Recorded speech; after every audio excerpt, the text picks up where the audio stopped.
Hello guys, James McNicholas here in Bruges, where Arsenal have run out 3-0 winners over Club Brugge. A fantastic night for the club in the Champions League. 6 wins from 6, top of the league phase, all but certain to be qualified for the next stage of the competition. And they have done it with a team which is far from their preferred 11. They are dealing with injuries, they are dealing with illness, they are dealing with players who require rest.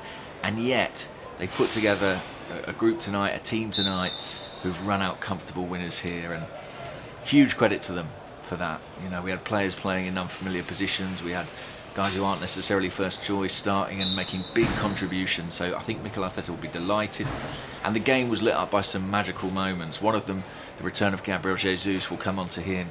2 absolutely beautiful goals. The first one was from Noni Madueke, driving in field from the right hand side, unleashes a left foot shot, which frankly, if it hadn't hit the crossbar, would probably still be rising.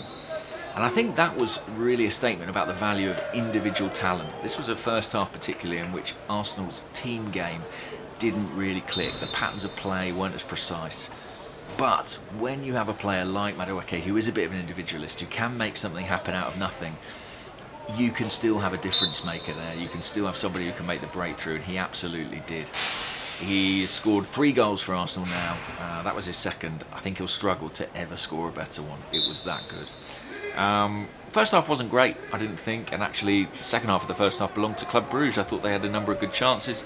They were building some momentum in the game. David Raya made a couple of saves.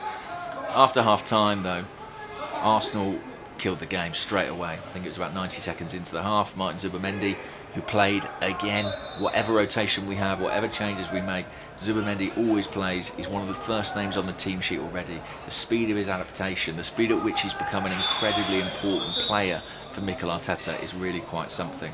He laid on the first pass for Madueke's opening goal. I think it'd be a bit much to call that an assist, but this one gets to the byline on his left foot, swings across the back post. There's Madueke completely unmarked, nods in Arsenal's second, and at that point the game is kind of done. Gabriel Martinelli though was determined to make his mark on it, and he did with another beautiful goal.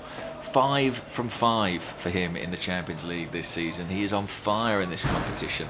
Won't be doing his chances with the Brazil national team any harm whatsoever, because we know how big an international reach this competition has, and he is lighting it up. Comes inside from the left, bends one in the far top corner. Fantastic goal. We had a little bit of time with him yesterday. He was talking about his form. He was talking about getting Gabriel Jesus back, the competition for places on that left-hand side.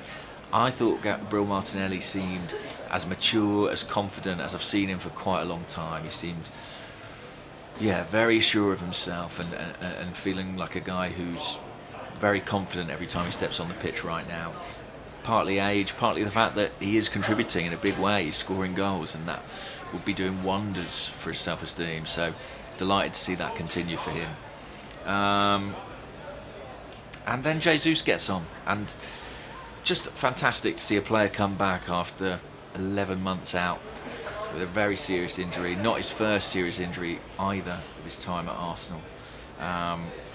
He's been here quite a long time, and yet we've only seen so much of him. Seeing him, Martinelli and Saka briefly on the pitch together as that front three brought back memories of 22, 23, that incredible few months they all had together.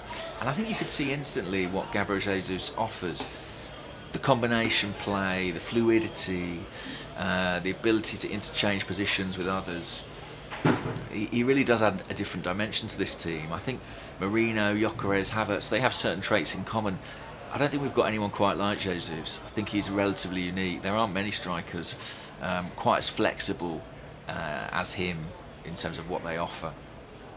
He's not necessarily a natural finisher, we know that much, and he probably will feel he could have left the game with a goal, hit the bar at one point, had another couple of chances. He had more touches in his time on the pitch than Victor Gyökeres did in the hour preceding. I think a disappointment for Gyökeres tonight. He would have looked at this game and thought that would be one to maybe target a goal in. Obviously great for him to get an hour, but I think there is a bit of debate now about the relatively small impact he's made in his first few months with Arsenal. What I would say is at least Arsenal are having that debate from a position of strength. The discussion around Gyökeres would be much more pronounced if Arsenal were struggling, but they're not. They're flying. They've got goals coming from the wide forwards, which frankly may be the trend in football, right? Maybe the way it's going, that the wide forwards will be the one who really profit and score. I think centre forward rather, is becoming. I think centre forward is becoming a very, very difficult position to play in the Premier League and the Champions League. But also they've got options in that position. I mean, for the first few months of the season, Gyökeres was an absolutely automatic pick. He was the only guy available to lead the line. Now you've got Marino, who's been in form, who's an option in that position. You've got Gabriel Jesus back and available. You've got Kai Havertz not too far behind. So the pressure is on Victor Gyökeres a bit, but what I would say is the pressure is not really on Arsenal. The onus is on the player, because Arsenal are in a position now where they have other options, they have alternatives.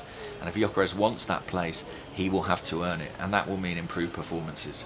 Shout out to Christian Norgard, who I thought did a really good job at centre-half tonight, an unfamiliar role for him. He has played it before for Brentford, but stepped in very calm, very composed, played alongside a couple of partners in the course of the game as well. Shout out to Marnie Salmon, who made his debut, 16 years old, coming on at right back. Fantastic for him. An away game in the Champions League for your senior debut. He's very well thought of as centre-half normally. Very good on the ball, very elegant, a bit Saliba-esque at times. So, listen, if he gets anything close to William Saliba, he'll have had quite a stunning career. So, let's wait and see. But a big prospect nonetheless. And yeah, just think Arsenal deserve huge credit for the way they navigated this tie. They've got Wolves on Saturday night. That's a game in which they're strong favourites. Some of these guys will come back into the team. Maybe Declan Rice will be over his illness. Maybe not. If he gets a few more days rest, I don't think anyone will be complaining. I don't think Arsenal necessarily will need him against Wolves. Will Martin Zubimendi ever get a rest? Who knows? He's just become absolutely integral to everything this team does. So quickly. One of the first names on Mikel Arteta's team sheet. I'm going to leave it there for now, guys. Get down to the press conference. But take care, and I'll speak to you all soon. Bye-bye.